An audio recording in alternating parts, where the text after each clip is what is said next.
Vamos a hacer el ejercicio 12 de la relación tercera de óptica. Primero leemos el ejercicio con atención. Dos lentes convergentes idénticas. Idénticas significa que ambas son convergentes y ambas tienen, por tanto, la misma distancia focal. Esto es un dato importante. La distancia focal de la primera lente y la de la segunda son iguales.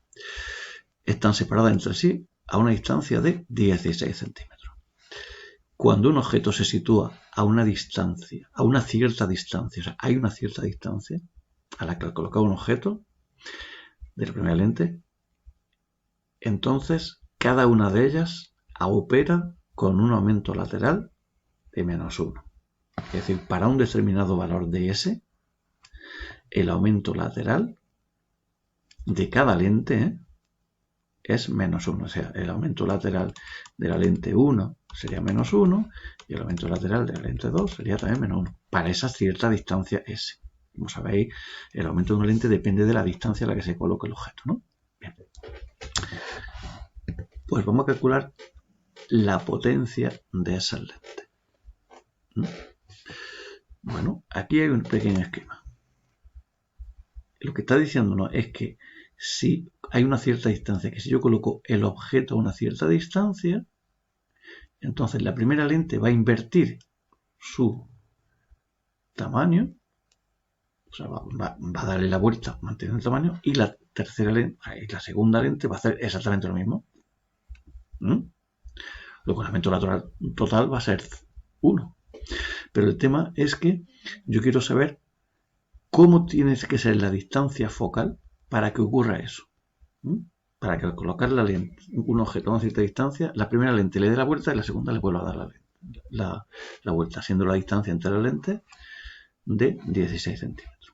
Bien. Lo que vamos a hacer es aplicar la ecuación, las ecuaciones que conocemos a cada lente. Primero, vámonos con la primera lente.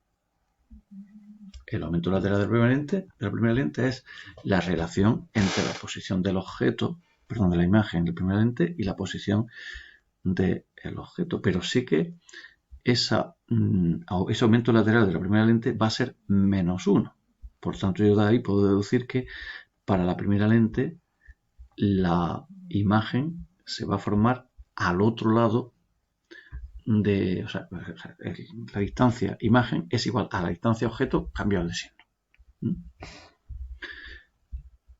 Ahora bien, ahora yo me voy a la ecuación de la lente y donde ponga S sub 1', pongo menos S sub 1, o al revés, en este caso lo que he hecho es que donde pone S sub 1', perdón, S sub 1 voy a poner menos S sub 1'.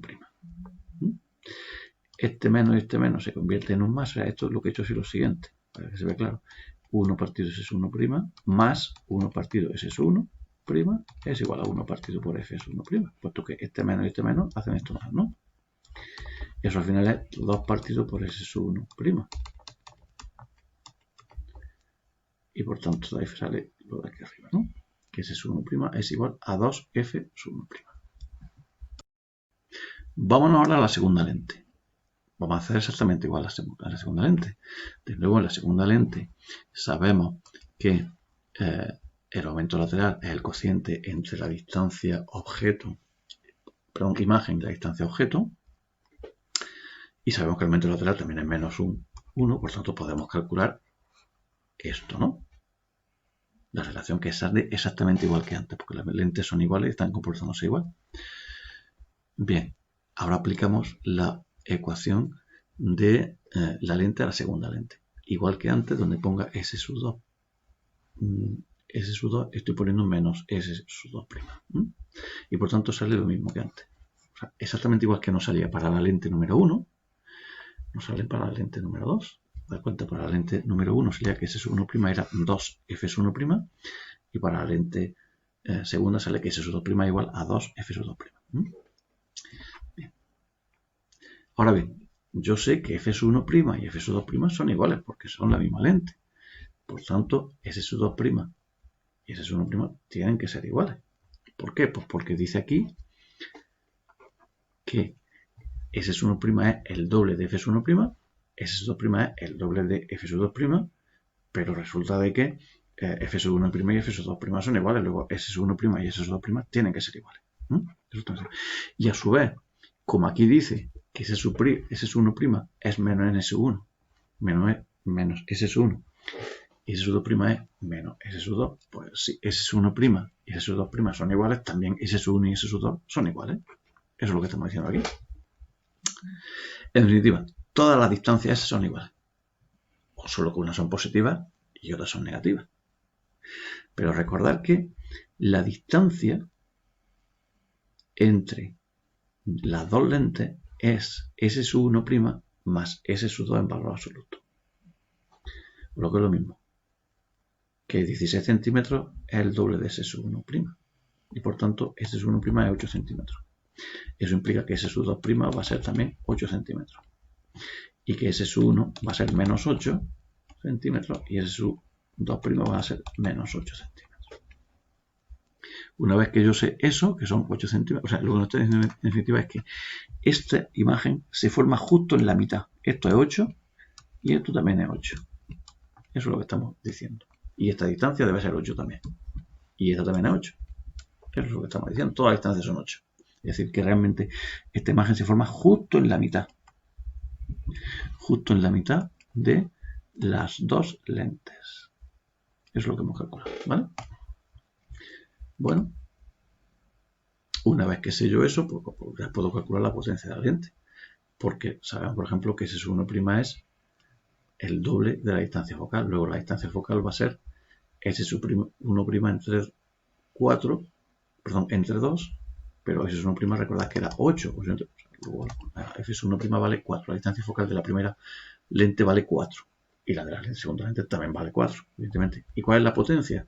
La inversa de la distancia focal, pero en metros, ¿eh? Por tanto, 25 estrellas. En la segunda parte se nos pide cuánto y hacia dónde debe desplazarse la segunda lente para lograr que la imagen del sistema se forme en el infinito. O sea, la lente tal y como está dispuesta a 16 centímetros hace que la primera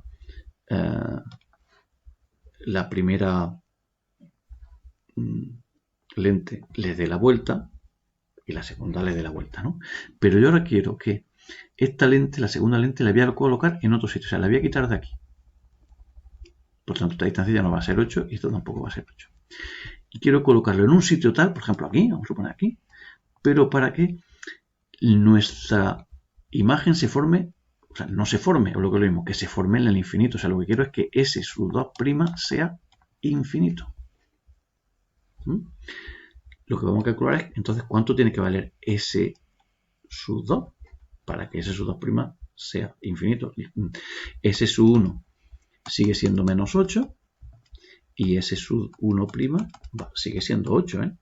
Ahora lo que quiero es saber cuánto tiene que ser S2 para que S2' no, o sea, para que la imagen no se forme, lo que mismo, que se forme en el infinito. Y esta distancia ya no va a ser 16, la distancia va a ser, que lo que me piden va a ser, como antes, S1' más el valor absoluto de S2. Bien, y eso es lo que vamos a hacer. Como dice ahí, se trata de calcular para qué valor de S2 S2' es infinito. Pues yo explico mi ecuación. Lo que pasa es que ahora S2' va a ser infinito. Por tanto, esto ahora vale 0. Y por lo tanto sale que S2 vale menos 4 centímetros. O sea, que esta imagen, esto tiene que valer 4. Luego realmente no lo he alejado, sino que lo que he hecho ha sido acercarlo aquí, ¿no? Si esto vale 4, pues esta distancia total vale 12 centímetros, ¿no? Lo que aparece aquí. Dice, esto ayuda a formar, o sea, este es nuestro dibujo. Este es el primer dibujo, el del apartado A, y este es el del apartado B. Como he acercado la lente, fijaros, esta lente la he acercado 4 centímetros a la izquierda, le he pasado 4 centímetros a la izquierda. Ahora, cuando hago el trazado de rayos, este rayo y este salen paralelos. Luego no se juntan nunca, o lo que mismo, se juntan en el infinito. Con esto hemos acabado el ejercicio número 12.